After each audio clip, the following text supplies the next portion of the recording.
everybody, I'm Angelia and welcome back to Read and Reread. Today I'm going to highlight 10 books of mystery and suspense that I really enjoyed that were published in the last 5 years. I had to come out with these parameters because I decided I wanted to talk about some mystery books and then all the different subgenres of mystery and all the books that I could possibly mention just started swirling and mounting, and I don't want to make a 3-hour video. So I put some rules on myself and then doing a top 10 past 5 years. Hot take, here's what I have to say. If you enjoyed today's video, please consider liking and subscribing. And thank you so much for everybody who's already done this. And I'm really excited to see my channel grow and to hear from people. And I appreciate all of the likes and the comments very much. And I'm having a really good time. So thank you in advance if you will like and subscribe.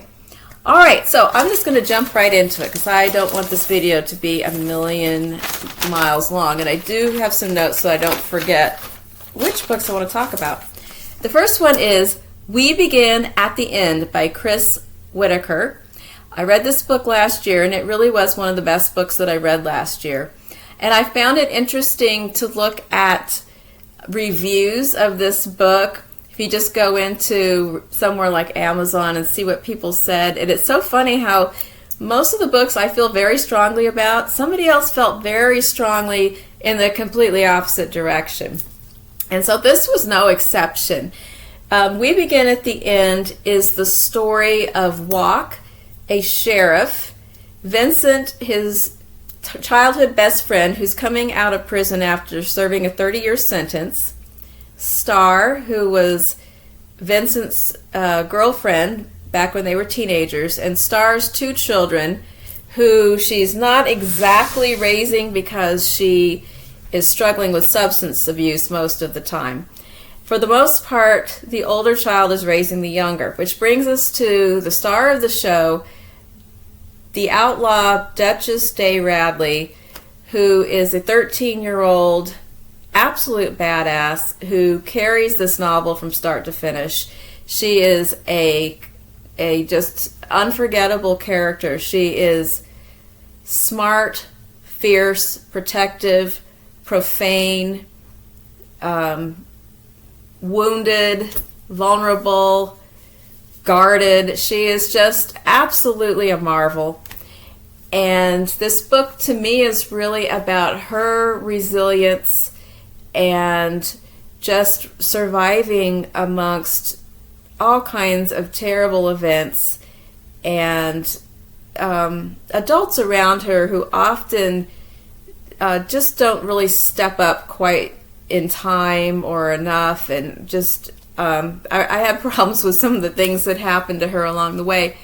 But there are several mysteries in the book that I don't want to give away that have to do with the events that happen around the time that Vincent gets out of jail. But I think it's not too much of a spoiler because it's pretty much told near the beginning and on the flyleaf that Star, the mother, is murdered early in the story. And so that is one of the main mysteries about what happened. And of course, people are instantly suspecting Vincent because he just got out of jail. But, maybe not. And to me, I did want to find out what happened, but I was much more concerned with the path of Star and Robin through this story and what happens with them. And they were like just the centerpiece to me in this book. The next book is, why did I make this list so confusing? The next book is Exit by Belinda Bauer. Exit is the story of Felix, who is a 75-year-old widower who lives with his old dog Mabel, who's a character in her own right in this novel.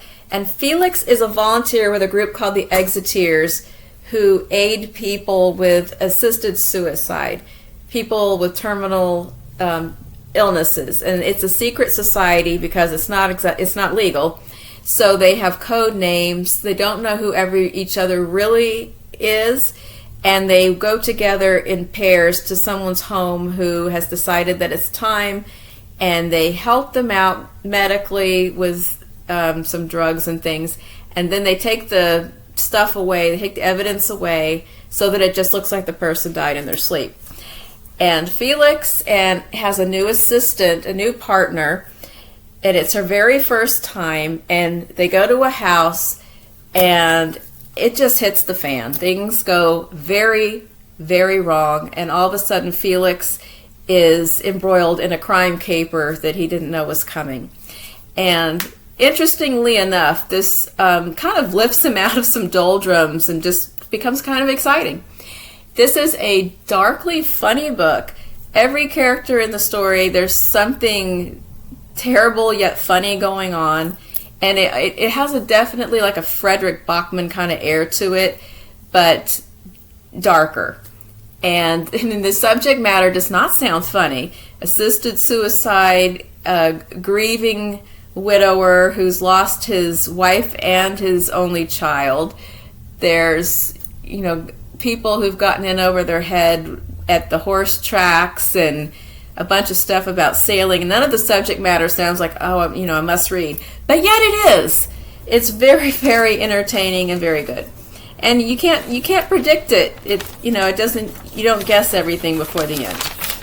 All right, the next one is Deacon King Kong by James McBride, which I snuck this into the category because there are crimes in this book and sort of mysteries, although I wouldn't say it's primarily a mystery book, but I decided that it fits because I want to recommend it. And this is a book that I thought was excellent, and a lot of people I talked to have not yet read it. So I don't know what you're waiting for. It's time to read Deacon King Kong. This is the story of Sportcoat, an elderly gentleman in 1969 in a housing project in Brooklyn. This has a wonderfully vivid setting at this housing project. And at the beginning of the story, Sportcoat, who is intoxicated most of the time on a homemade liquor that he and his friend, the wonderfully named hot sausage, make called King Kong. And they drink this stuff. He's drunk a good deal of the time and talking to his deceased wife, and that's what he is, the deacon King Kong. He's a deacon in the church there, and that's sort of another nickname that he has besides Sportcoat. Anyway, he shoots this kid that lives in the projects that's a drug dealer that he used to coach, but he shoots him in broad daylight in the middle of the day. Everybody knows it's him. They see it happen. He doesn't remember it. Later on, when he's not so drunk, he's very surprised to learn that he actually has done this. And then he doesn't kill him, but that doesn't really even help because now everybody is up in the air about what is going to happen, what's going to be the retributions. Can they save Sportcoat from getting arrested? Try to present the crime a different way to the police. So all these things come into play, and there's several mysteries, like why did he do it? Who stole the Christmas money out of the church? And a number of other things. And I can't give too much away, but lots of people and events and history intertwine, and it is very entertaining. All right, number 4 is on this paper somewhere. Number 4 and 5, 2 books by the same author that did come. Oh no. Okay. Oh, sorry. I had a technical glitch. 2 books by the same author that came out both within my time frame, and I'm including them both. And that is The Searcher by Tana French and also The Witch Elm by Tana French. The Searcher is her most recent novel. Now, this is an author. She has written quite a few novels called the Dublin Murder Squad. And there's a lot of fans of those novels, including myself, and I've enjoyed those. Some of them I liked better than others, and I know some of them also were made into a TV show that I have not seen. But when she branched out from that series, I feel like these last 2 books, there's a lot of growth and depth in these most recent novels that I really love. Now, some people are upset that she left the format. They liked the straight up, there was a crime, here's the person who's going to solve it. But I'm all about a book that is more difficult to categorize myself. So The Searcher is about Cal Hopper. What did I write down? Cal has retired from the Chicago Police Department after a long career, and he has moved out to a little teeny tiny town in Ireland, trying to get away from it all, get away from everything about his previous life, family problems, job problems. He just wants to live out in his little home in a nice little village with a nice pub and do carpentry work and fix up his little house that he bought. And he thinks that, he can leave his cop identity behind. But oh no, it shall follow him to Ireland. So he gets embroiled in a local case. There's a kid named Trey who starts hanging around, who's clearly needy, and Cal starts teaching Trey a little bit of carpentry stuff, and Trey tells him about a missing brother who is a little bit older teenage brother who has gone missing, and Trey's very, very concerned about this. And the word has gotten out that Cal was a police detective. So reluctantly he starts to look into things, and he encounters the barriers that can come up when people in a small town don't want an outsider getting into their business. So his initial welcoming into the town starts to take some sinister turns as he starts digging around and trying to find out what has happened to this boy. And the relationship between he and Trey develop in a very interesting way that I will not go further into, as it would ruin the story.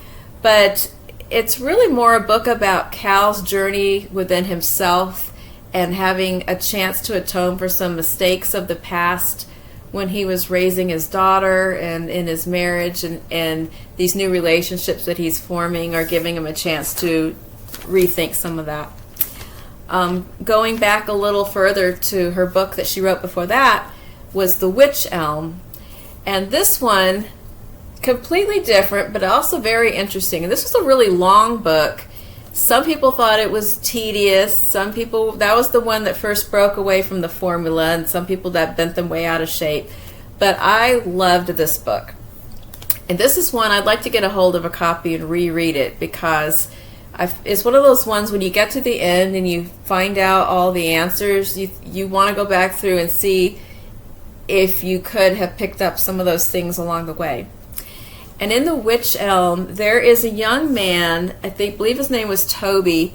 Toby is recovering from a break-in in which he was beaten up, and he goes to stay at his uncle's home in the countryside. And this is a house that historically his whole family has gathered at many, many times. All the cousins and everybody come together, and they still come together for these weekly big dinners and things. And the uncle, Hugh, is in the end stages. He has a terminal disease, and so Toby doesn't really have anything to do, so he's going to be a companion to Hugh while he recovers from his own injuries.